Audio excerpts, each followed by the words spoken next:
అందరికీ నమస్కారం. ఈ ప్రపంచంలో అత్యంత పవిత్రమైనది, శక్తివంతమైనది ఏది అంటే అందరూ చెప్పే ఒకే ఒక్క మాట ప్రేమ.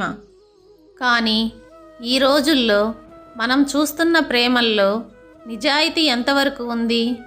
స్వార్థం, ఆకర్షణ, అవసరం వీటినే ప్రేమ అనుకొని భ్రమపడుతున్నామా? మరి అసలైన ప్రేమ అంటే ఏమిటి? ప్రేమకు పరిపూర్ణమైన నిర్వచనం ఏంటి? ద్వాపర యుగంలోనే జగద్గురు అయిన ఆ శ్రీకృష్ణ పరమాత్ముడు ప్రేమ గురించి ఏం చెప్పారు?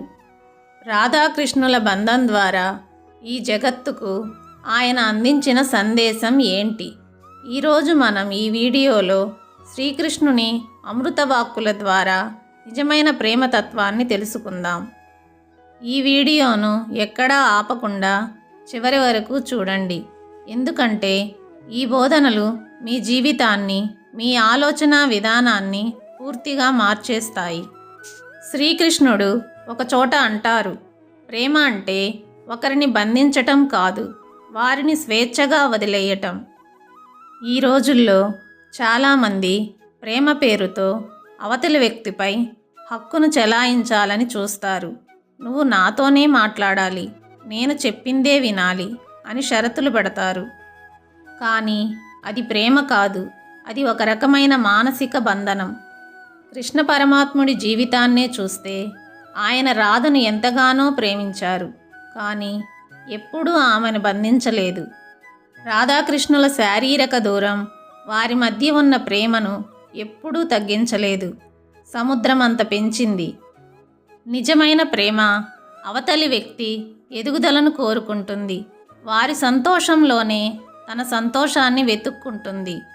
ఒక వ్యక్తిని మనం ప్రేమిస్తున్నామంటే వారి వ్యక్తిత్వాన్ని, వారి నిర్ణయాలకు గౌరవం ఇవ్వడమే మొదటి అడుగు. భగవద్గీతలో కృష్ణుడు కర్మల గురించి చెబుతూ కర్మణ్యేవాధికారస్తే మా ఫలేషు కదాచన అన్నారు. అంటే ఫలితాన్ని ఆశించకుండా నీ పని నువ్వు చేయి అని అర్థం. ఇదే సూత్రం ప్రేమకు కూడా వర్తిస్తుంది. దీనినే నిష్కామ ప్రేమ అంటారు. మనం ఒకరిని ప్రేమిస్తున్నప్పుడు నేను వారిని ఇంతగా ప్రేమిస్తున్నాను కదా, వారు కూడా నన్ను అంతే ప్రేమించాలి అని ఆశించటం సహజం. కానీ ఎప్పుడైతే ఆశించటం మొదలవుతుందో అక్కడ బాధ, అసంతృప్తి పుడతాయి. కృష్ణుడి బోధనల ప్రకారం నువ్వు ప్రేమించు, ప్రతిఫలాన్ని ఆశించకుండా ప్రేమించు. నీ ప్రేమ పవిత్రమైనదైతే అవతలి వారి హృదయం దాన్ని ఖచ్చితంగా గుర్తిస్తుంది. ఒకవేళ గుర్తించకపోయినా ప్రేమించటం వల్ల నీ హృదయం పవిత్రమవుతుంది, కానీ ఎప్పటికీ నష్టపోదు. ప్రేమ అనేది ఒక వ్యాపారం కాదు, ఇవ్వడం మాత్రమే తెలిసిన ఒక అద్భుతమైన అనుభూతి. ఈ తరం యువత ఎక్కువగా భ్రమపడేది ఇక్కడే. రూపం చూసో, ధనం చూసో, హోదా చూసో వచ్చేది కేవలం ఆకర్షణ మాత్రమే. కాలంతో పాటు రూపం మారుతుంది, ధనం మారవచ్చు, అప్పుడు ఆ ఆకర్షణ కూడా ముగిసిపోతుంది. కానీ శ్రీకృష్ణుడు నేర్పిన ప్రేమ శారీరకమైంది కాదు, అది ఆధ్యాత్మికమైనది. ప్రేమ అనేది రెండు శరీరాల కలయిక కాదు, రెండు ఆత్మల ఏకత్వం. రూపంతో సంబంధం లేకుండా అవతలి వ్యక్తిలోని లోపాలను కూడా ప్రేమిస్తూ వారి ఆత్మను గౌరవించడమే నిజమైన ప్రేమ.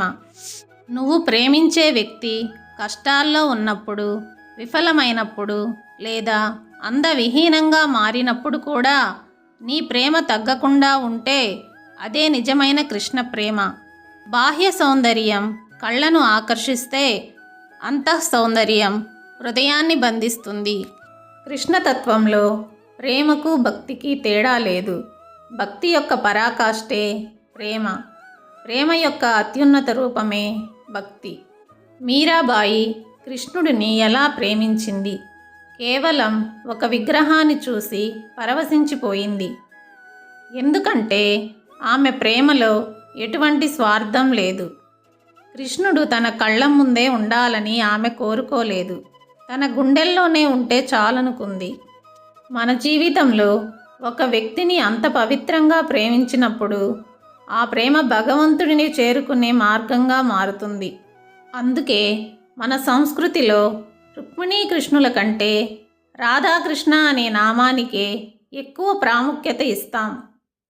పెళ్లి బంధం కంటే ప్రేమ బంధం అంత పవిత్రమైంది, ఉన్నతమైంది అని చాటి చెప్పడానికే కృష్ణుడు రాధను తన గుండెల్లో నిలుపుకున్నారు.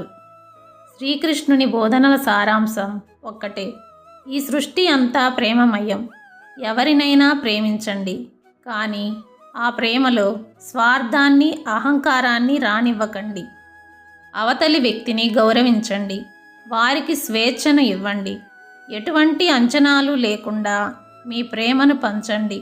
అప్పుడే మీ జీవితం ఆనందమయమవుతుంది. ఈరోజు నుండే మన ఆలోచన విధానాన్ని మార్చుకుందాం. శ్రీకృష్ణుని ఈ ప్రేమ సందేశం మీ హృదయానికి నచ్చినట్లయితే ఈ వీడియోను ఖచ్చితంగా లైక్ చేయండి. ఇలాంటి మరిన్ని ఆధ్యాత్మిక జీవిత గమ్యాన్ని నిర్దేశించే వీడియోల కోసం మన ఛానల్ని చూస్తూ ఉండండి. జై శ్రీకృష్ణ.